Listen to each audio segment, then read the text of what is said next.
Hello everyone, আশা করি সবাই ভালো আছেন। আমি সনাতন প্রামাণিক, আপনাদের সবাইকে স্বাগত জানাচ্ছি আমার আজকের ভিডিওতে। আজকে আমরা আলোচনা করব কিভাবে একটি ভালো ইমেল লিখতে হয়।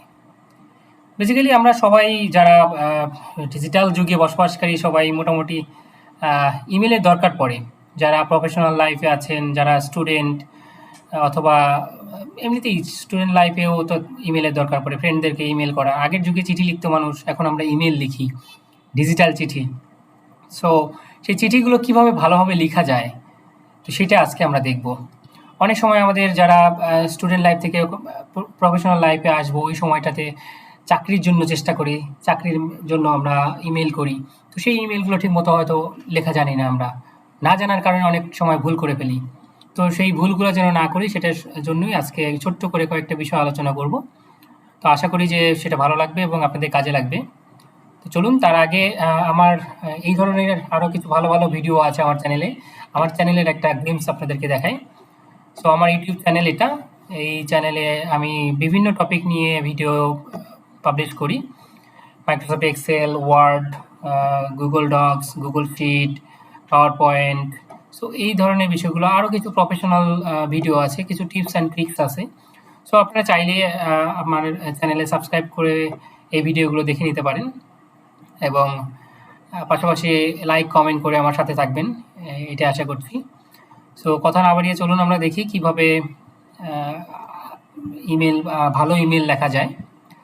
সো ইমেল লেখার জন্য আপনাকে যে কোনো একটা ইমেল ক্যারিয়ার ইউজ করতে হবে। সেটা জিমেইল হতে পারে, ইয়াহু মেইল হতে পারে, আউটলুক হতে পারে মাইক্রোসফটের, অথবা অনেকে হটমেইল ইউজ করে, অথবা আপনার কোনো, আপনি যেখানে চাকরি করেন বা কোম্পানিতে আছেন সেই কোম্পানির নিজস্ব ডোমেইন হতে পারে। হ্যাঁ, সো আমি এখানে জিমেইলটা দেখাচ্ছি।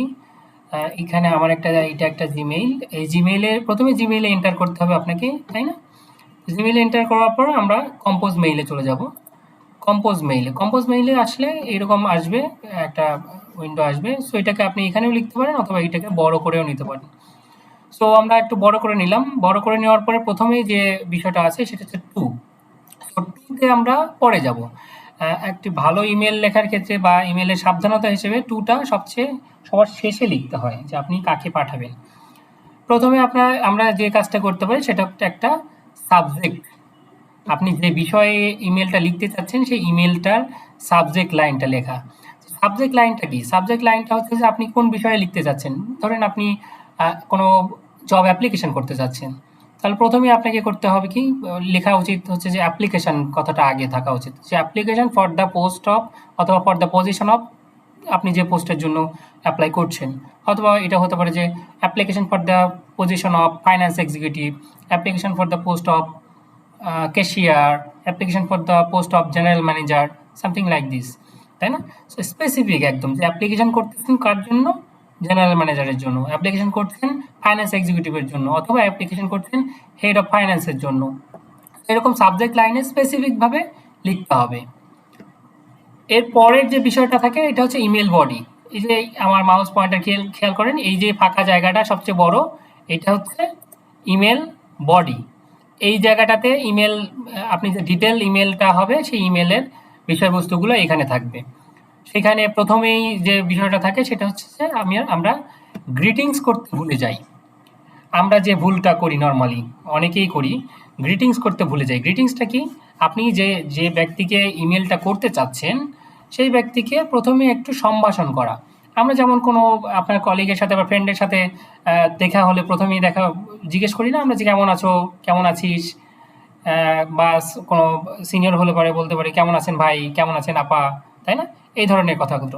সো সো ইমেলের ক্ষেত্রেও আমাদের যেহেতু দেখা হচ্ছে না, বাট ইমেলটা আমাদের মানে দেখা করার মাধ্যম হিসেবে কাজ করছে আর কি। সো সেইখানেও আমাদের একটা গ্রিটিংস দিতে হবে। সো গ্রিটিংসটা কী ধরনের হতে পারে?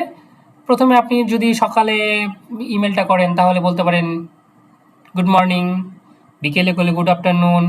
নর্মালি সারাদিনের যদি স্পেসিফিক না করতে চান কোনো টাইম, তখন হতে পারে গুড ডে, অথবা নর্মালি গ্রিটিংস ফ্রম অমুক জায়গা, অথবা গ্রিটিংস ফ্রম, শুধু অনলি গ্রিটিংস বললেও চলে। হ্যাঁ, গ্রিটিংস দিয়ে শুরু করে তারপরে আপনি বলতে পারেন যে তুমি কেমন আছো, বা হোপ, আশা করি তুমি ভালো আছো, আশা করি তোমার দিন ভালো যাচ্ছে, এই ধরনের কথাগুলো। হোপ ইউ আর ফাইন অথবা hope you are doing well, তাই না?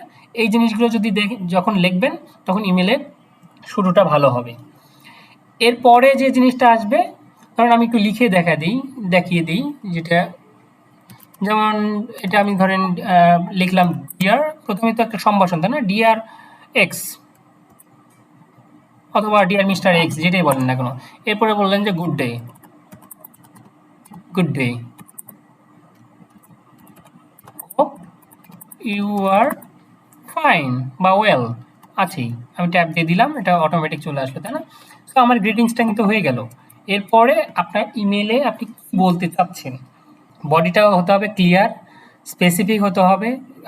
মানে আননেসেসারি জার্গন ইউজ করা, আননেসেসারি সেন্টেন্স ইউজ করে সেটাকে টেনে লম্বা করা, এইটা থেকে বিরত থাকতে হবে।